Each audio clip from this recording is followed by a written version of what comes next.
Hello everybody, I am Red King from Send More Robots, and welcome back to Space Engineers. So, this game I have done a few updates for. It's kind of where I started with it, but I have had a few people who talk to me about seeing the updates and watching the videos, and they say they really enjoy them, but there is a certain point where they lose track of what I'm talking about, or it goes over their heads what's going on, and that's because, one, either they don't have the game, or two, they do have the game, and they just haven't taken the time to learn this game. And to be honest, this game has such a huge learning curve that it does take a lot of time to figure out. I mean, for me personally, when I first bought this game, I was completely lost. I didn't know what I was doing. I didn't know what was going on. I searched high and low for tutorial videos on this game, and I found maybe one or two, in all honesty, real tutorial videos starting from A to B. So I'm going to give you guys a tutorial video on this one, starting A, which is going to be this starting menu, all the way to Z, which is the complex ship builds, building stations, and things like that. So, like I said, today is going to be a nice easy one. It's going to be starting off just on the main menu. So, as you can see on the main menu, we have a few options. You have New World, Load World, Join World, and Workshop. These four are kind of the big when it comes to the actual gameplay and doing things. Whether it be creating a new world for your friends to be a part of, loading a world that you're already working on, or joining another world that your friends have created. Workshop hooks directly into Steam itself, so we'll actually look into all of these. So if you see New World, it gives you two options: Quick Start and Custom World. So Quick Start takes you to the generic world, which is the first starter world where it has like two big ships, three little ships, a station that's powered and ready to go, all sorts of things. But we're going to look at Custom World, because this actually has a lot more options that can really introduce people to this game. So as you can see here, you have different scenarios, and depending on the kind of game you want to play, it changes. So Easy Start 1, as it says, start an asteroid platform with one large ship and two small ships. This is pretty general. I don't know if this is true, because this is the one they usually start you on. And there are two big ships on it, but that's probably just in the Quick World. No, I've done it on this one, too. Easy Start 2 is a big green station. It's really nice if you have, like, 5 people who are already, 4 or 5 people who are already interested in playing. And it's just so big and expansive that you could make it a big operation and role-play it through, whatever you want to do. Lone Survivor is a single platform with nothing on it, and you kind of just have to go from scratch. Crash Ship is a nice survival one that they do. I'll get into what survival is in a second. Two Platforms is a nice competitive one, as you can see. Asteroids is a empty world where it's just asteroids in it, and then there's just Empty World, where you can go big and creative and work on anything you want. Now, when it comes to the information on the right-hand side, first off, it starts pretty easy. It's the name of whatever you want this to be. So let's do tutorial 1. So it just changes the name of the world itself. Now this is where it gets different. So you have creative mode where you can build everything instantly. You don't die. It's instant gratification. You can build however much you want, whenever you want, and it's really great. It works really easy if you're trying to build something huge, like a project I have right now, and you want to build it quickly. This gives you the opportunity to do it. You can go any scale, too, as long as you don't crash your world, which is very possible. Now, survival is very different. Survival is very, not realistic, because it's still a space game, so we don't know how realistic that could be, but it does require that you manage your resources, such as iron, magnesium, uranium, which is your primary power source. That kind of stuff we'll get into when we actually get more into survival, but it actually requires you to manage your resources and manage suit energy, which actually gradually declines just naturally on its own, and as you use tools and stuff like that to build, because in this one, it's not instant gratification. You have to mine the materials, you have to go through some other processes as well, but again, I'm going to get more detailed into it when I go over survival. For now, we're just doing creative, because that's where everyone's going to start. You're going to want to kind of just build whatever you want and really get into the game. This right here, online mode, pretty obvious. Offline means nobody can join your game. Private means only, like people who have a password can join. Friends, well, private I guess in this case, offline is this game will run offline without any issue at all or anything like that. You don't have to have an internet connection to play. Private is just other players cannot join. Friends means that only your friends can join, so if there are friends listed on there already, they can actually join into the game as long as they are your friends.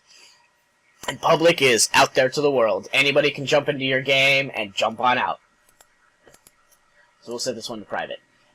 Max players is set up, however, so you can have minimum of 2 players, maximum of 16. This is not including the dedicated servers that they have in the game. This is actually based off of your own world. So, up to 16 players right now on someone's computer. Environmental hostility is a fairly new one. I don't really use it that often, but it's actually pretty interesting. It's actually meteor showers. So in this game, you can set it up to safe, which is absolutely no meteor showers. Nothing ever happens. You never have to worry about that coming down on you. Normal means it's a rather irregular schedule of meteor showers, and they usually only last about a couple seconds, and they're pretty minimal. Cataclysm is, they're probably I'd probably say every 5 minutes. You have a meteor shower, and it comes down on you, and it's pretty scary, but it's not too bad. Armageddon is just stupid. They're on fire, they're huge, they destroy everything. And that's just, it's kind of a ridiculous setup. Autosave is pretty straightforward as well. Autosave allows you to, if you're kind of feeling lazy and you're building something, it just saves the world automatically for you every 5 minutes. As you get more advanced into building and you see that you make mistakes and stuff like that, having the autosave kind of doesn't help, but for beginners, autosave is great because it saves your progress very quickly each and every time. So we're going to get into advanced now. Mods is a new one they added. I did an update tutorial on that. I will throw that into this video as well so you guys all can see it. I'll put a little annotation probably up at the top of the screen right now. But moving on, we're going to go to advanced. And this gives you more detailed versions of it. So a lot of this information right here, this relates directly to survival. So if you were to switch over to survival, all this opens up. And this gives you specific speeds and abilities in which these are used. So inventory size, times 10 of the normal size. Assembler efficiency, refinery speed, welding speed, grinding speed. You can upgrade them all, or you can leave them at realistic, which is just, it's a mess. It's super realistic in that sense where you can only carry a very, very little amount. It takes a long time to build things. Max objects in the game refers to the amount of floating things you can have in space. So if you're, let's say you're building something, and a part of your ship breaks off because you put the meteors on, it will float off into space. And the more parts you have, the more it will allow to float, in more parts to float. Little pieces, like even little pieces of rock or pieces of ships, anything. And that goes up all the way up to 1,024 objects, which is a lot of little things floating around. The next one is the asteroid amount. So normally asteroids, when you're playing in survival or creative, it doesn't matter which one you do. This gives you the ability to generate more asteroids, so that if you want to make a mining ship and see how that works and kind of practice with it a little bit and work on your designs for it, you can throw in the asteroids, do everything like that. It's really nice and easy and everything. You can add more asteroids to it, which just kind of adds more and more processing to your system overall, but it's pretty useful over everything. It's a cool setup. Then you can kind of see the different kinds of asteroids they have. They all have they have materials in them, but they're all a little bit different in scope. The next one is world size. And this can limit how far ships can go out before people die or anything like that, or just how far an object can go before it disappears. Simple as that. Next is all these little boxes you see checked down here. And these all affect your game in some way or another. So auto-healing just means that once you hit a certain percentage of life, I think it's under 70%, you start to slowly regenerate your actual health. You can also use objects in the game to regenerate your health, but we'll go over that when we actually jump in. The next is enable copy-paste. This is only good for creative, and it literally enables you to copy and paste something, another object or a ship or a station or anything in the game. And I'll show you that when we get into the game. This is new. Clients can save. That basically refers to the anybody who joins your game can save it on their own, so then they can play it later if they really want to. Weapons enabled is pretty straightforward. There are guns, and there are rocket launchers, and there are explosives. Where weapons enabled, you can use them all, and you can kill whoever you want.